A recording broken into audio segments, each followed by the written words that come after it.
Pull up a chair and get comfortable. It's time to talk about your federal benefits.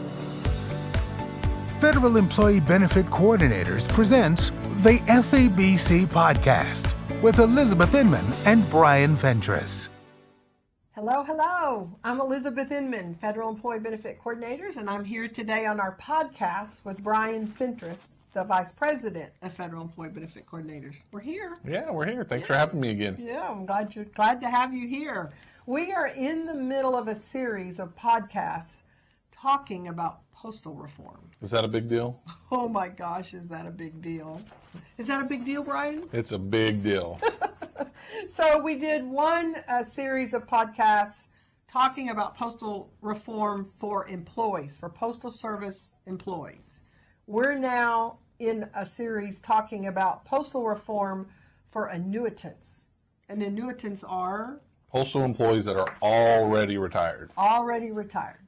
So if you've already retired from the Postal Service and you've been hearing about postal reform, this series of podcasts are going step by step, the points that you need to know and understand about postal reform. So by the way, Bryan, have you seen the numbers lately on our podcast and our YouTube and Facebook?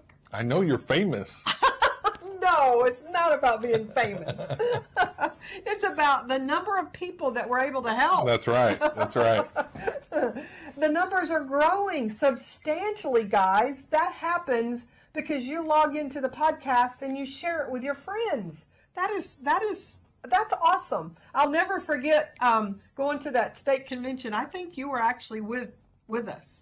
And we walked in the doors, and as we walked in the doors, somebody walked up and said, I've seen your podcast. I've been listening to your podcast. I say see because we put the podcast on YouTube. Right. And then we have the regular format of podcasts that we do. I told you she's famous.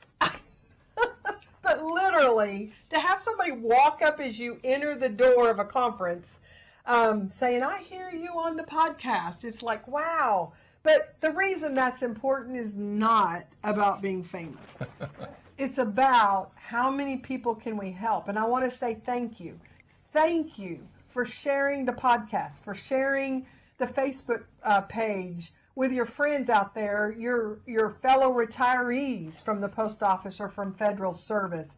The employees, thank you for sharing it with other employees. The numbers are really growing dramatically. We're reaching more and more people. It still is something to have one of the girls that answers the phone say, so-and-so's calling from that state. They've heard your podcast. Yep. That's pretty cool. It's awesome. My appointment in San Antonio, the gentleman drove all the way from Houston, so 2.5 hours, and it all came from this podcast that we shared on YouTube. Yeah, so please share the podcast. Subscribe to it.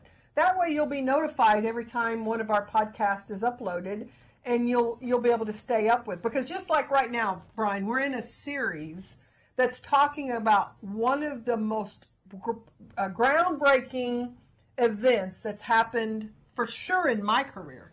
In my career, if you count my time retired along with my service time, do I have to say that's getting right up there around, well, in fact, it's over the 40-year mark now? Oh, my goodness. Yep. That's dating me. It is. Yeah. You were little when I started. I'm 40, so... Yep, that's you were dating a baby when I started at the post office. Don't worry, she's not retiring anytime soon. She'll be here forever. I'm doing my second career because I'm already retired from my postal job. And this is one of the biggest pieces of legislature that's ever hit, changing postal employees and postal retirees from the Federal Employees Health Benefit Plan. That's acronym, you know we're big about acronyms, right? FEHBP. To now PSHBP. What does that stand for? Postal Service Health Benefit Plan. You did good. Yeah, it was tough. Big deal, guys. Big deal. Now we're on point number 3, Bryan. How about if you just read number 3 for us? Just read it. Just read it. So number 3 says OPM will launch a new enrollment platform for health insurance. Information on how to make elections using the new system will be available. Hear this. It will be available prior to the 2024 open season. Just a little over a year away. And a little vague on when the information might be available. I think that's a little vague. Well, here's the deal. That is just, I mean, I could count how many words point number 3 was. Literally, before we went live today, we discussed whether or not we even needed to talk about point number 3. Is it a big deal? Is it not a big deal? Let me tell you, this is a big deal. And this is a big deal not just for postal employees. If you are listening to this podcast as a federal employee, I know we're talking about postal reform, but that postal reform is going to affect every federal employee and every federal retiree eventually. What do you think about that, Bryan? Yeah, it gives me nightmares, honestly. I spent a little of my background we haven't talked about. I spent 13 years in the IT world and thinking about launching a new enrollment platform. That's new technology. That's right. So that's something that no one's ever seen before unless you're one of the programmers working on that project. That's right. So you mentioned it, your prior background, even before you worked at the bank, because you started at the bank in IT and then got promoted into project management. But prior to that, you worked for a very, very, very popular pizza chain. One of your jobs when you worked for that pizza chain, a very, very popular high-end pizza chain, was, of course, you're the IT manager, so you were in charge of putting in new platforms, weren't you? Yep. And, you know, we're talking about, I don't know, 100, 200 employees. I don't know. That's not what's important. We're talking about 600,000 postal employees. And everyone with a health benefit plan is going to have to use that system. That's right, everyone. And we're talking 1.1 million retired postal employees. I can kind of see why that gives you nightmares. Yeah, I don't want to be on that help desk, honestly. You just went through the TSP changes in 2022 with us. What was that like? It was fun. It was very interesting. From our side. Yeah, and unfortunately, there are still people that are having some issues with that new technology.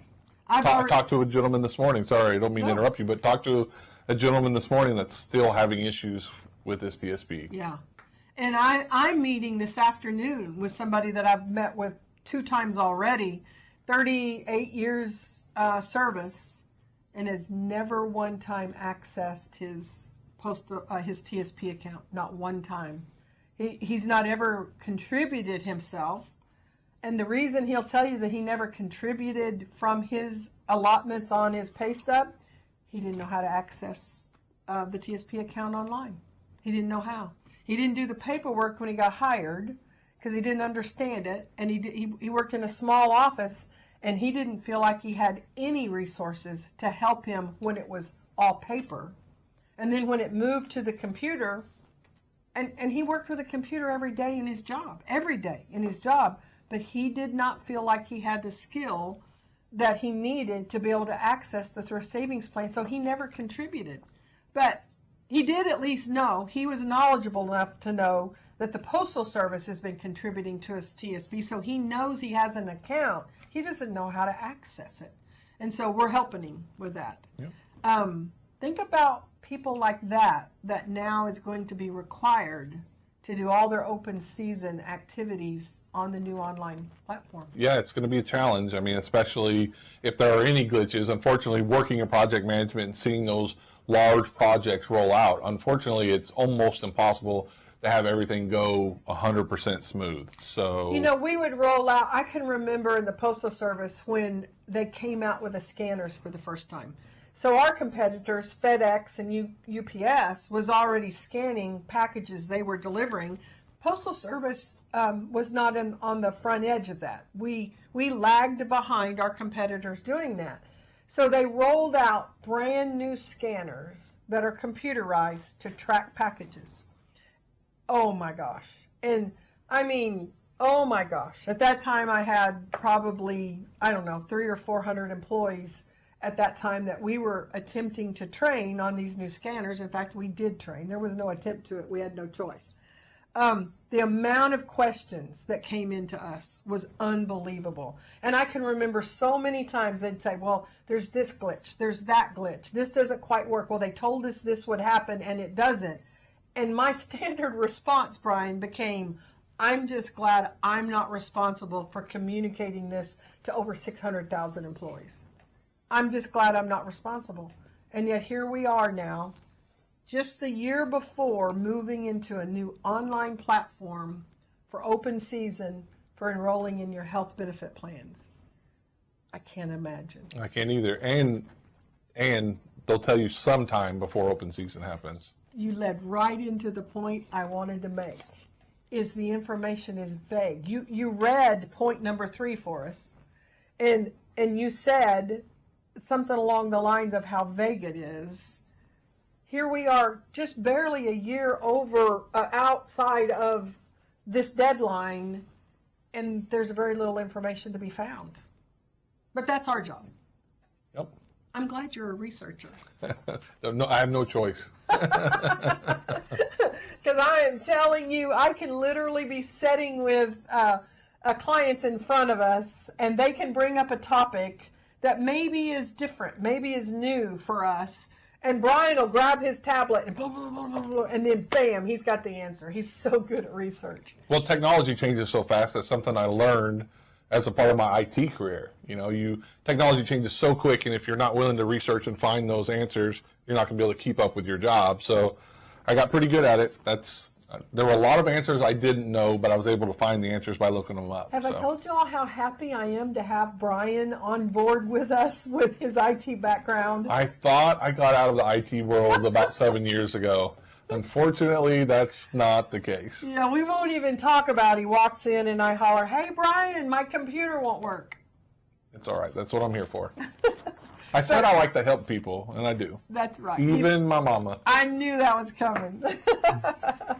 And I'm so grateful he does help us, that's for sure. But I'm more grateful that we have his skills to help us as you guys are getting ready to enter into a whole new cyber world with your health insurance benefits. So changing from federal employee health benefit plans to postal service health benefit plans. Now, they are saying the postal, when it's overall the broad umbrella of federal employees, that the Postal Service Health Benefit Plan is still under the umbrella of federal employees' health benefits, but it's not the same plans anymore. Can you kind of talk about the difference a little bit? Actually, so I was fortunate at one of the conventions that I went to talk to a couple of the vendors that were from Blue Cross and Blue Shield and GEHA, and they talked about it, that it's going to copy those plans and paste them under the Postal Service health benefit plans with some minor adjustments and modifications. For the first year. Yeah. And the first year happens to be 2025, in case you're wondering. For the first year, it will be a copy and paste. Do you know what's the cost going to be around the new plans? Do we know yet? For the first year, it's supposed to be very similar to the 2024 plans. Similar. So have they released those premiums and rates yet? Oh, no. Yeah. Do you So know when they're going to release them? Yes, I do. October of 2024. And so when's open season start? November of 2024. Did y'all get that? Do you understand what that's going to do to you guys about being prepared for open season? Worse than being prepared for open season. Do y'all understand what that's going to do to you to be prepared for January 1 of 2025? The changes to the health insurance for postal employees and postal retirees. We are talking about retirees today. Yeah. I mean, you guys have got to be ready. You know, Bryan, let's just talk about in the year I retired. In the year I retired, this was the current situation. I've got the best health insurance in the country. I don't have to worry about Medicare. I don't have to worry about health insurance in retirement because I have the best health insurance in the country. So, guess how much education we needed to do about health insurance when we got ready to retire? Very little. Little bit more when we turned 65 to coordinate benefits with Medicare, Medicare A, Medicare B, Federal Employees Health Benefit Plan. All of that changes January 1st of 2025.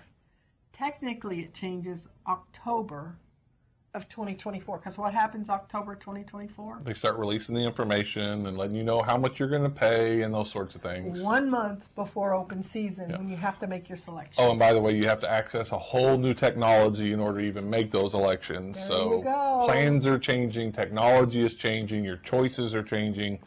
You gotta stay on top of it. And then, I don't have a crystal ball here in front of me, but the likelihood of everything staying the same beyond the year 2025 is smaller than my little pinky. I'm just telling you. And not only that, they've already come public, Bryan, and have said once this new online platform is in place and working for Postal Service, they will roll it out to all federal employees. Y'all better be ready.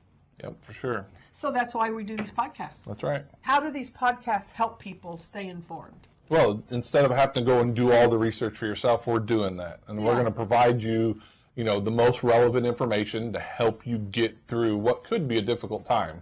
And I'm just one of those learners, Bryan. It's one thing. I admire your ability to log in and right on your screen even. You just read it and then I'm not that way. That's not the way my brain works. I'm more of a show me how to do it. Once I can see somebody do it, or I can hear somebody talk about how they did it, I can learn that so much better, where you can follow step by step. You're good at that. But one of the things we do on these podcasts is we deal with real live people going through the process. On our podcast, when the TSP transition hit in 2022, we talked to real live people that was attempting to log in and not able to log in. And then we could come back to these podcasts and give stories of real life situations as they were taking place that then you, our viewers, can learn from, and it can help your life be easier when it comes time for you to hit the buttons. Yep. Or you could be one of those people and you could contact us at www.febc now through our Contact Us Now, or Mom's got an email, elizabeth@febcnow.com, or if you want my help, you can contact me, Bryan, with a Y. With a Y. With a Y. Did that. She did name me, Bryan@febcnow.com. That's right. That's right. And hey, like we started this whole podcast out talking about, share this podcast. There's never been a time when it's more important for you guys to be sharing information. Bryan, now I'm gonna give you a trick question. Are you ready? I'm ready. Okay. Have you heard me say what the number one source for Postal Service and federal employees to get information about retirement is? I've heard it. Yeah? What is it? Yep, it's their coworkers. That's right. Number one source of information is coworkers. But wait, what if your coworker doesn't know? Oh, then we're in trouble, aren't we? Yeah. And that's why we do these podcasts. That's why we go on air to share information with you guys.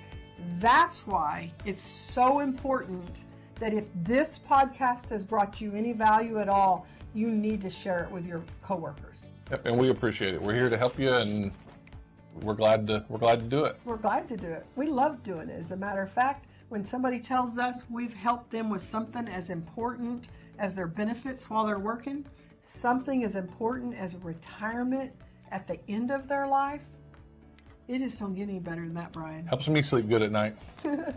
We're so happy you joined us today. Share this broadcast with your friends, and we'll continue our conversation next time on Postal Service reform, changing to the Postal Service Health Benefit Plans, and we're going through the key points of things you need to know about.